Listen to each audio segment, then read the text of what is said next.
Most young people will want to be a pilot. I don't know about nowadays, but in my days, it was a dream job for any young pilot. You know, it was just by sheer luck that I managed to get the scholarship to get my training and become a pilot.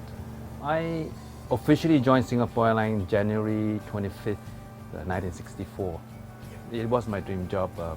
And after so many years, I still consider it to be a very, very good job for myself anyway.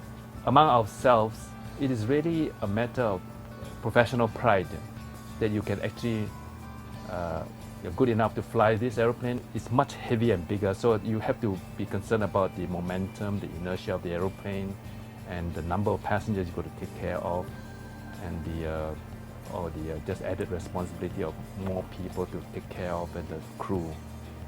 I finished my training in Seattle. Before I came back to Singapore, I was told to fly to New York. We didn't know what for. And it was only after we landed in JFK and we were told to go to a particular area in the JFK area that we realized that we were supposed to carry 16 tons of gold back from Fort Knox to Singapore. So that was my very first flight.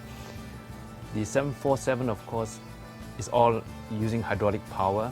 In fact, they're so light, they actually had to put in what they call field computers. I found the 747 very easy to fly, to be very honest. It literally flies itself if you don't overfly it, you know. I flew the 747 for more than 31 years, so you must have an attachment. When the company asked me whether I wanted to fly another airplane type, you know, to teach, I said, no, I'll just stick onto this airplane. I suppose there's a comfort level there, there's comfort zone you are in. I remember seeing it the very first time in London, so majestically coming down to land. And it's still a majestic looking aeroplane. Beautiful. If you ask around, they say it's a regal looking aeroplane. You don't feel the size when you're flying the aeroplane, when you're up in the air. But when you're on the ground, that's when you really, my first impression, my goodness, I'm sitting so high up here.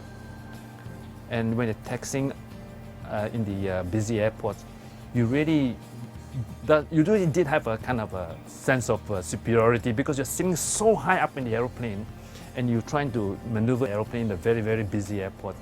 And you see, compared then to the other aeroplanes around you, they're quite small and farther down.